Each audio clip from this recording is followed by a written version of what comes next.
Hello, welcome to my mini blog. তো ভিডিওটা পুরোটা দেখলে তোমরা বুঝতেই পারবে যে এটা হলো শীতকালের দিকের ভিডিও। তো আমরা সবাই মিলে সকাল সকাল রেডি হয়ে চলে গেছিলাম চিড়িয়াখানায় যাব বলে। তো সেই মতো আমরা বাসে করে পৌঁছে গেছিলাম চিড়িয়াখানায়। আর চিড়িয়াখানায় টিকিট কেটে ঢোকার পরেই দেখি প্রচুর ভিড় ছিল, কারণ শীতকাল মানেই তো ঘোরাঘুরি পিকনিকের সময়। তো আমরা বাইরে থেকে কিনে নিয়ে গেছিলাম চাউমিন। তো সেই চাউমিন খেয়েই আমরা ব্রেকফাস্টটা কমপ্লিট করেছি। তো ব্রেকফাস্ট করে নেওয়ার পরে আমরা চিড়িয়াখানাটা এক্সপ্লোর করা স্টার্ট করলাম। আর এখানে ফার্স্টেই স্টার্ট করেছিলাম পাখি দেখা নিয়ে। এখানে তো বিভিন্ন রঙের পাখি আছে, ছোট বড় নানান রকমের পাখি রয়েছে। আর এই পাখিগুলো জানি না কেন একটা করে পা উঁচু করে দাঁড়িয়েছিল। রিজন তোমরা জানো অবশ্যই কিন্তু আমাকে জানিও। তো এখানে তো অনেক রকমের পাখি আছে। আর এই জিরাফটাকে না আমার খুবই পছন্দ হয়েছে। মানে লিটারেলি ওর ঘরটা ছেড়ে বাইরে বেরিয়ে আসছিল আর খুব ভালো লাগছিলো। এর জন্য তো সবাই খুব ভালোভাবে দেখতে পাচ্ছিল।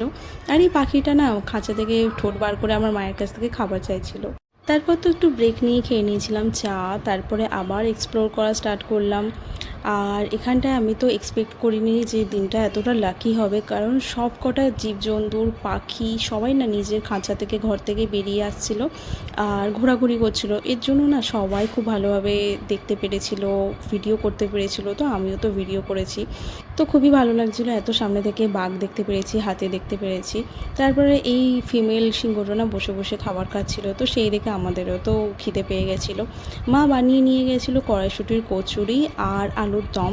আর আলুর দমটা এতটাই টেস্টি হয়েছিল না, কি বলবো। তো ওখানে তো অনেকগুলো আইসক্রিমের কাউন্টার ছিল, তো সেখান থেকে আমরা আইসক্রিম কিনে নিয়েছিলাম।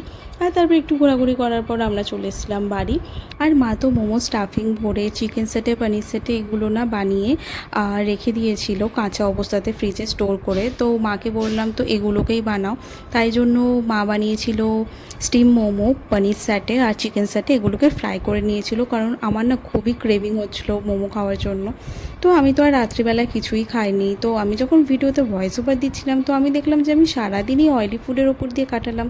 যাই হোক, কি আর করা যাবে। তো দেখা হবে নেক্সট মিনিট ব্লগে। ততক্ষণের জন্য টাটা।